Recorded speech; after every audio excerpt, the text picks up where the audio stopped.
kabarnya hari ini anak-anak? Alhamdulillah, semoga kita semua selalu diberi kesehatan oleh Allah Subhanahu wa Ta'ala. Amin, amin ya Allah ya Rabbal Alamin. Oke, sebelumnya Ibu mau memperkenalkan diri.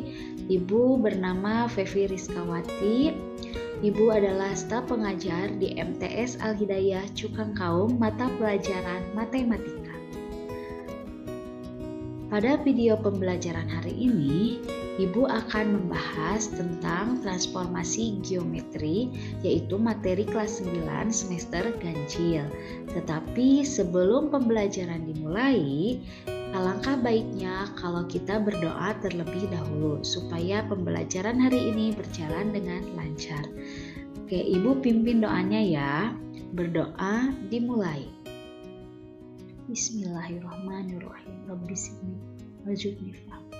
Birahmatika ya arhamar rahimin. Amin. Oke, berdoa selesai. Nah, sebelumnya kalian siapkan dulu alat tulisnya ya, supaya nanti kalau misalkan mau mencatat itu gampang. Oke, mari kita mulai pembelajarannya. Jadi hari ini Ibu akan membahas tentang transformasi geometri. Tetapi sebelum membahas transformasi geometri, Ibu akan mengingatkan kembali materi sebelumnya, yaitu materi pembelajaran kelas 8 tentang bidang koordinat kartesius. Kenapa? Karena bidang koordinat kartesius itu merupakan materi prasyarat untuk pembelajaran transformasi geometri. Nah, di sini Ibu sudah menyediakan bidang koordinat kartesius. Kalian masih ingat kan bidang koordinat kartesius? Jadi di dalam bidang koordinat kartesius itu ada dua sumbu ya, sumbu mendatar sama sumbu tegak. Sumbu mendatar untuk sumbu X dan sumbu tegaknya untuk sumbu Y. Di mana sumbu X itu ke kanan bernilai positif, kalau ke kiri bernilai negatif. Di sumbu Y, ke atas bernilai positif, ke bawah bernilai negatif. Nah, di dalam bidang koordinat kartesius ada yang disebut dengan kuadran. Jadi di dalam bidang koordinat kartesius ini ada 4 kuadran. Kuadran 1 yang ini untuk X bernilai positif dan Y-nya bernilai positif. Untuk kuadran 2 yang sebelah sini, yang kuadran 2 itu X-nya bernilai negatif dan Y-nya bernilai positif. Nah, untuk yang kuadran 3, berarti yang ini X-nya bernilai negatif, Y-nya bernilai negatif. Dan untuk yang ini kuadran 4 itu X-nya bernilai positif dan Y-nya bernilai negatif.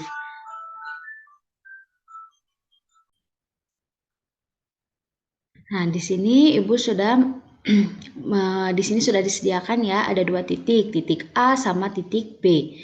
Untuk titik A, kita akan menentukan koordinatnya ya. Untuk titik A ini, di X-nya kan 2, ini di Y-nya juga 2. Berarti koordinat titik A yaitu 2,2. Nah, di sini ada titik B juga. Koordinat titik B ini kan di X-nya negatif 5, di Y-nya negatif 3. Sehingga koordinat titik B-nya itu negatif 5, negatif 3. Nah, jadi titik A-nya 2,2 dan titik B-nya negatif 5, negatif 3. Nah, itu materi tentang koordinat kartesius. Nah, sekarang kita baru ke transformasi geometri. Kalau kalian mendengar kata transformasi, berarti suka ingat sama apa gitu ya. Kalau anak-anak sekarang itu biasanya kalau mendengar kata transformasi itu ingatnya sama kata transformer. Iya, transformer itu kan merupakan film animasi ya yang merubah mobil-mobilan itu menjadi robot. Nah, sementara di sini transformasi geometri adalah suatu proses perubahan bentuk dan suatu bangun geometri dari posisi awal ke posisi lainnya. Hal tersebut dinotasikan dengan posisi awal X, Y menuju posisi lainnya X aksen, Y aksen. Nah, ini adalah pengertian daripada transformasi geometri. Jadi, tadi kan transformer ya, merubah mobil-mobilan menjadi robot. Itu kan perubahan. Berarti itu juga menggunakan konsep transformasi geometri. Selanjutnya, ini ada sebuah video tentang penerapan transformasi geometri ya. Kita simak videonya. Penerapan transformasi geometri. Salah satu penerapan konsep transformasi geometri adalah pada alat-alat berat atau mesin konstruksi, seperti mesin derek, truk pengaduk beton, ekskavator, dan sebagainya. Pergerakan alat-alat tersebut merupakan contoh transformasi geometri berupa translasi atau rotasi. Misalnya, pada truk pengaduk beton terdapat gerakan memutar pada roller disertai gerakan maju mundur truk. Ini adalah contoh komposisi transformasi geometri berupa rotasi dan translasi.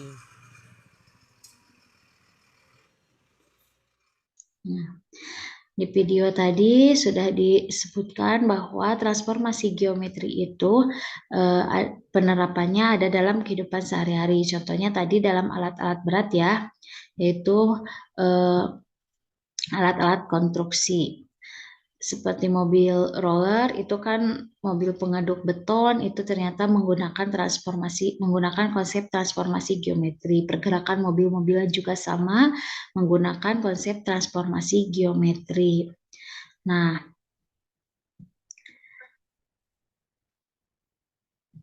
transformasi geometri itu terdiri dari 4 jenis ya. Yang pertama adalah translasi. Translasi disebut juga dengan pergeseran. Ini translasi disebut juga dengan pergeseran. Terus yang kedua ada refleksi. Refleksi itu pencerminan. Terus yang ketiga ada rotasi. Rotasi itu atau disebut juga dengan perputaran. Dan yang terakhir ada dilatasi. Dilatasi itu disebut juga dengan perkecilan atau pembesaran. Nah, itu transformasi geometri yang akan dibahas pada kelas 9 ini. Nah, pada pertemuan ini Ibu akan membahas tentang translasi. Translasi atau pergeseran. Apa itu translasi atau pergeseran? Translasi adalah suatu pergeseran atau perpindahan semua titik pada suatu bidang dengan jarak dan arah yang sama. Nah, jadi translasi itu pergeseran atau perpindahan. Nah, kompetensi dasar pada pembelajaran hari ini ada 2 ya. Yang pertama, KD 3.5 menjelaskan transformasi geometri, refleksi, translasi, rotasi, dan dilatasi yang dihubungkan dengan masalah kontekstual. Ada yang kedua yaitu KD 4.5 menyelesaikan masalah kontekstual yang berkaitan dengan transformasi geometri, refleksi, translasi, rotasi, dan dilatasi. Itu kompetensi dasar pada pembelajaran hari ini. Adapun tujuan pembelajarannya yaitu setelah pembelajaran hari ini, peserta didik diharapkan dapat memahami konsep translasi, menentukan bayangan suatu titik hasil translasi, menentukan pasangan bilangan translasi yang menggerakkan suatu benda, dan yang keempat, menyelesaikan masalah yang berkaitan dengan translasi. Itu tujuan pembelajaran kita pada hari ini. Oke, selanjutnya kalian perhatikan gambar ya. Di sini ada gambar seorang anak sedang mendorong meja dan yang satunya lagi sedang bermain perosotan. Nah, pernah gak kalian melakukan hal ini? Bisa mendorong meja nih, bermain perosotan. Pernah tidak? Pasti pernah dong semuanya. Nah, setelah melakukan hal di atas, apakah posisi kalian berubah? Nah, kalau kita mendorong meja ke arah yang kita inginkan, misalkan ke depan atau ke belakang, apakah posisinya berubah? atau sedang memainkan perosotan ya, sedang bermain perosotan. Apakah posisinya berubah? Jelas sekali berubah. Jadi kalau kita mendorong meja, kita akan merubah posisi meja ke arah yang kita inginkan. Terus kalau bermain perosotan juga sama, kita berubah. Kita kan bermain perosotan dari atas, meluncurlah sesuai dengan landasannya, sehingga kita sampai ke titik bawah. Ya gak? Ya kan, berubah posisinya. Kalau bentuk dan ukurannya berubah tidak? Nah, kalau kita mendorong meja, apakah bentuknya berubah? Misalkan mejanya jadi kursi. Tidak ya, tetap aja jadi meja. Apakah ukuran mejanya berubah? Tetap tidak, tetap sama dengan ukuran yang awal. Kalau kita bermain perosotan, apakah kita berubah sampai bawah? Misalkan jadi bayi atau gimana? Enggak kan? Ukurannya tetap sama seperti kita di awal bermain perosotan, tidak berubah menjadi kecil ataupun menjadi besar. Nah, kedua hal ini merupakan penerapan konsep translasi. Nah, di sini Ibu juga memberikan beberapa contoh ya penerapan translasi dalam kehidupan sehari-hari. Di sini yang ada gambar pertama, nah pasti tahu dong ini gambar apa? Ini adalah gambar permainan catur. Kenapa permainan catur merupakan contoh penerapan translasi? Karena kita untuk menggerakkan pionnya itu, kita kan menggeser. Contohnya pion kuda, kita menggeser membentuk huruf L. Nah, itu kan menggunakan konsep translasi geometri. Kita memindahkannya atau menggeserkannya ke arah yang membuat lawan tidak bisa berkutik ya.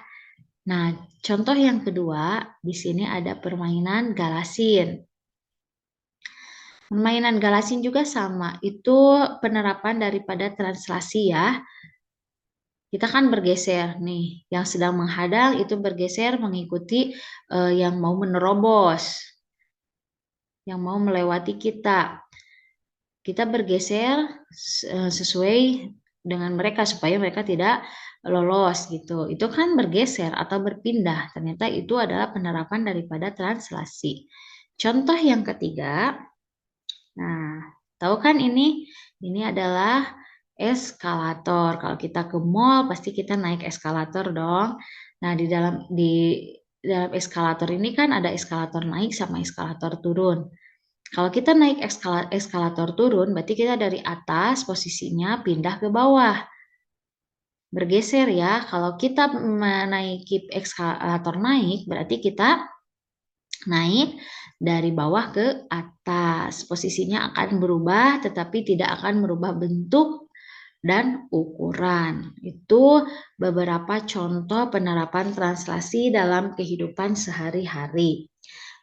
Masih banyak loh penerapan translasi dalam kehidupan sehari-hari. Boleh kalian cari-cari ya, supaya kalian lebih paham apa itu translasi.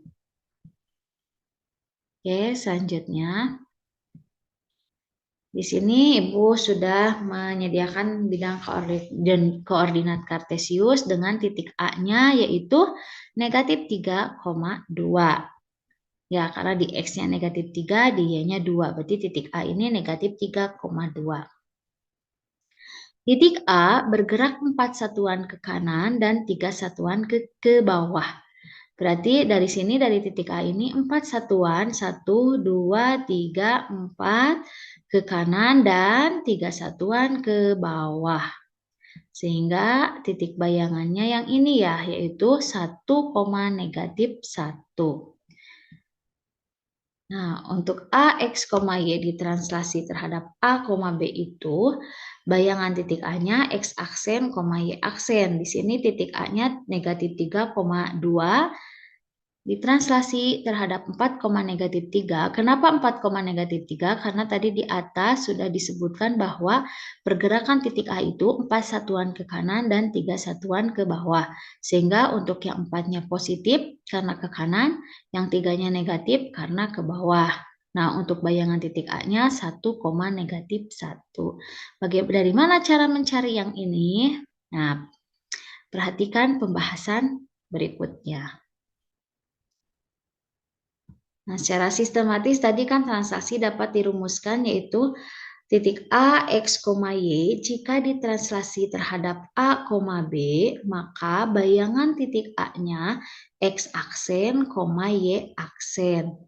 Nah, untuk A, X, Y ditranslasi terhadap A, B, bayangan titik A-nya itu X tambah A, yang ini X ditambah A, Y ditambah B. Itu adalah rumus untuk mencari bayangan translasi. Nah, di mana AX, Y itu titik awal, untuk T, A, B-nya itu vektor atau besar translasi, dan A aksen, X aksen, Y aksennya merupakan titik bayangan. Nah, ini pergerakan dari translasi ya. Jika A-nya bernilai positif, maka bergeser ke kanan. Untuk A yang bernilai negatif, maka bergeser ke kiri. Dan untuk yang B bernilai positif, bergeser ke atas. Untuk B bernilai negatif, bergeser ke bawah. Jadi yang positif itu A. Yang bernilai positif itu pergerakannya ke kanan sama ke atas. Untuk yang bernilai negatif, pergerakannya ke kiri dan ke bawah. Nah, untuk lebih jelasnya, perhatikan contoh ya. Di sini sudah ada contoh. Yang pertama, diketahui titik A negatif 3, negatif 3 jika ditransaksikan terhadap T 3, negatif 4, maka tentukan bayangan titik A. Nah, pembahasannya ya, perhatikan, lalu tulis, sambil ditulis, supaya kalian mempunyai catatan. Rumus translasi tadi kan sudah disinggung bahwa rumus translasinya itu adalah AX, Y jika ditranslasi terhadap A, B, maka bayangan titik A, X ditambah A, Y ditambah B. Nah, pada soal di atas diketahui A-nya itu negatif 3, negatif 3, dan besar translasinya itu 3, negatif 4. Sehingga bayangan titik A adalah, pertama tulis dulu rumusnya, A, X, Y ditranslasi terhadap A, B, maka bayangan titik A itu X tambah A, Y tambah B. Nah, untuk di soal titik A-nya negatif 3, negatif 3 ditranslasi terhadap 3, negatif 4, maka bayangan titik A berarti negatif 3 tambah 3, ini, negatif 3 ditambah negatif 4. Sehingga bayangan titik A-nya yaitu negatif tambah 3 itu 0, dan negatif 3 tambah negatif 4 itu negatif 7. Jadi bayangan titik A adalah 0, negatif 7. Sudah paham sampai sini? Ya, kita lanjut ya ke contoh yang kedua. Contoh yang kedua, tentukan bayangan titik Q 3,2 pada translasi 3,5 dan kemudian ditranslasi lagi pada negatif 2, negatif 4. Nah, untuk soal nomor 2 di sini ditranslasikannya 2 kali ya. Nah, perhatikan pembahasannya. Di sini titik Q 3,2 pada translasi 3,5 dan kemudian ditranslasi lagi pada negatif 2, negatif 4. Maka bayangan titik Q adalah, jadi kita akan melakukan 2 kali translasi untuk titik Q. Nah, translasi yang pertamanya, tuliskan dulu rumus seperti yang tadi, AX, Y ditranslasi terhadap A, B, maka bayangan titik A yaitu X tambah A, Y tambah B. Nah, di sini untuk titik Q 3,2, translasi yang pertama 3,5. Maka bayangan titik Q-nya 3 ditambah 3, 2 ditambah 5. Sehingga bayangan titik Q yang pertama yaitu 6,7. Jangan dulu bahagia, ini belum selesai ya, karena di sini ditranslasikannya 2 kali. Nah, translasi yang keduanya yaitu rumusnya ditulis kembali, AX, Y ditranslasi terhadap A, B, maka bayangan titik A, X tambah A, Y tambah B. Nah, untuk di sini titik awalnya itu bayangan dari yang pertama ya. Jadi Q aksen sama dengan 6,7 karena ini translasi yang kedua, ditranslasi terhadap negatif 2, negatif 4, maka bayangan titik Q-nya 6 dikurangi 2,7 dikurangi 4. Sehingga untuk Q aksen 6,7 ditranslasi terhadap negatif 2, negatif 4, maka bayangan titik Q aksennya itu 5,3. Jadi, bayangan titik Q 3,2 setelah ditranslasi dengan 3,5 dan negatif 2, negatif 4, maka bayangan titik akhirnya yaitu 5,3. Paham kan yang ini? Seperti contoh soal nomor 1, hanya saja ini ditranslasikannya 2 kali. Nah, selanjutnya perhatikan contoh yang ketiga ya. Contoh yang ketiga, di sini, diketahui koordinat titik B 2,3 jika bayangan titik B adalah B aksen 8, negatif 2, berapakah besar translasinya? Nah, kalau di sini bayangannya sudah ada. Tadi kan nomor 1 dan 2 dicari titik bayangan. Kalau di sini bayangannya sudah ada, titik awalnya ada, kita akan mencari besar translasinya atau besar pergeserannya. Nah, rumus translasi itu kan tadi sudah dibahas bahwa untuk titik A, X, Y, jika ditranslasi terhadap A, B, maka A aksennya itu atau bayangan titik A-nya yaitu X tambah A, Y tambah B. Sehingga didapat untuk X aksen itu kan X ditambah A dan Y aksennya itu Y ditambah B. Nah, untuk mencari besar translasinya itu dikembangkan dari rumus ini sehingga didapat untuk mencari nilai A yaitu X aksen dikurangi X dan untuk mencari B-nya itu Y aksen dikurangi Y. Nah, dari soal di atas, jika ditulis secara sistematis ini, ya, yang ini nih, yang dari soal, untuk B 2,3 ditranslasi terhadap A, B, maka B aksennya itu 8, negatif 2. Maka didapatlah A-nya itu 8 kurangi 2 sama dengan 6, dan B-nya itu negatif 2 dikurangi 5 sama dengan negatif 5. Jadi besar translasinya itu adalah 6 langkah ke kanan. Kenapa ke kanan? Karena di sini bernilai positif. Dan 5 langkah ke bawah karena yang B-nya itu bernilai negatif. Atau ditulis dengan T6, negatif 5. Itu cara mencari besar translasi jika diketahui titik awal sama titik bayangan.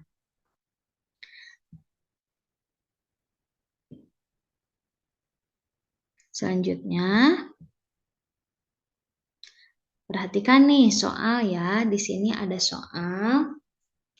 Jika titik A 5,6 bergeser 2 satuan ke kanan dan 3 satuan ke atas, maka titik bayangan A adalah, silahkan kalian coba hitung ya berapa titik A-nya. Nanti kita akan buktikan apakah jawaban kalian benar atau salah.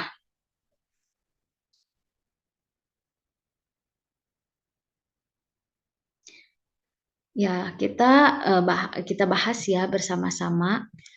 Nah, kalau misalkan ada yang menjawab 9,7, berarti jawabannya salah ya, dikasih bom, dikasih emot sedih lagi, berarti jawabannya salah.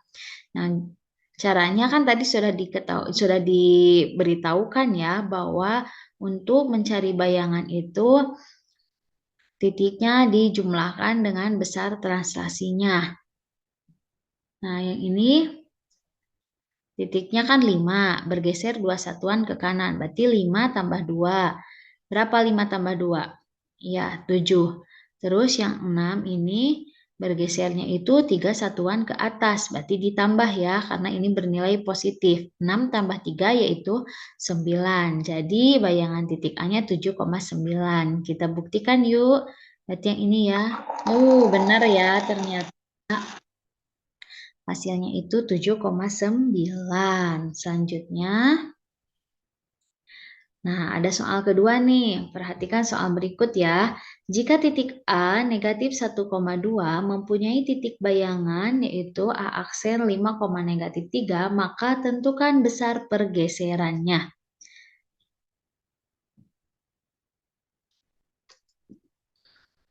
Berapa isinya ya? Ada yang jawab A. Oh, salah ternyata ya. Yang D. Oh, salah juga. Yang mana dong yang benar? Nah, ini kan dibalik ya. Jadi 5 dikurangi negatif 1 itu berarti 5 ditambah 1 sama dengan 6. Dan negatif 3 dikurangi 2 berarti negatif 5. Ternyata jawabannya ini. Kita buktikan yuk. Ya, ternyata benar ya. Jawabannya adalah yang C. Nah, setelah pembelajaran hari ini, kita akan menarik kesimpulan. Pada pembelajaran hari ini, kita akan belajar tadi tentang translasi. Apa itu translasi? Translasi adalah transformasi geometri yang menggeser atau memindahkan setiap titik suatu objek dengan jarak dan arah yang sama. Itu pengertian dari translasi. Adapun sifat-sifat bayangan yang ditranslasi adalah yang pertama, seluruh titik pada benda yang ditranslasi ikut bergerak dengan arah dan jarak yang sama. Yang kedua, bentuk bayangan akan sama dengan bentuk yang asli. Translasi hanya merubah posisi benda, tidak merubah bentuk benda. Ya, tadi kan sudah sedikit dibahas ya, kalau sifat-sifat bayangan translasi itu bergerak mengikuti arah yang kita inginkan, terus bentuk bayangan sama dengan bentuk asli, translasi hanya merubah posisi tanpa merubah bentuk benda maupun ukuran benda. Masih kesimpulan yang keduanya. Sini, jika titik A, X, Y ditranslasi dengan T, A, B, maka hasil bayangan translasi dapat dirumuskan dengan A, X, Y ditranslasi terhadap A, B, maka bayangan titik A-nya itu X tambah A, Y tambah B. Adapun arah pergeseran pada translasi adalah jika A bernilai positif, maka arah pergeserannya ke kanan, dan jika A bernilai negatif, maka arah pergeserannya ke kiri. Untuk yang nilai B bernilai positif, maka arah pergeserannya ke atas, dan jika B bernilai negatif, maka arah pergeserannya ke bawah. Itu merupakan arah pergeseran pada translasi. Oke, untuk selanjutnya di sini ada latihan soal ya. Silakan kalian tulis latihan soalnya di buku catatan lalu dikerjakan di buku tugas ya. Nanti dikumpulkan ke rumah ibu. Ke rumah ibu sudah disediakan kotak-kotak di depan rumah untuk kelas 9A dikumpulkan di kotak 9A, 9B di kotak 9B, 9C-nya di kotak 9C, dan 9D-nya di kotak 9D. Jangan lupa diberi nama supaya ibu tidak kebingungan untuk memberikan nilai. Oke, ibu kasih waktu sebentar ya untuk menuliskan latihannya, soalnya.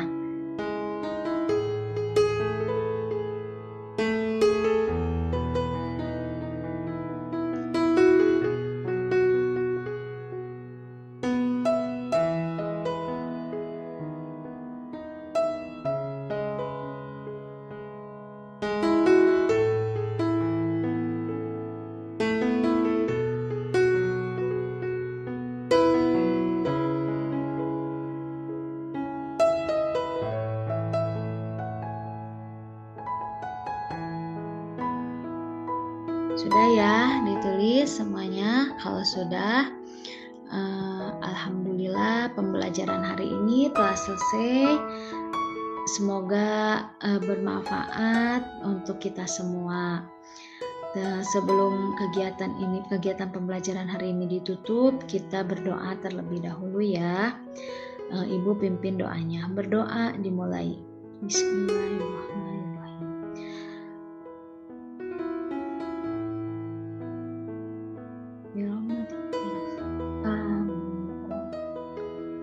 Alhamdulillah pembelajaran hari ini telah selesai. Mohon maaf bila ada kekurangan atau kesalahan dalam penulisan.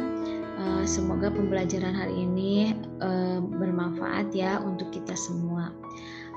Ibu tutup. Wabillahi taufiq wal hidayah. Wassalamualaikum warahmatullahi wabarakatuh.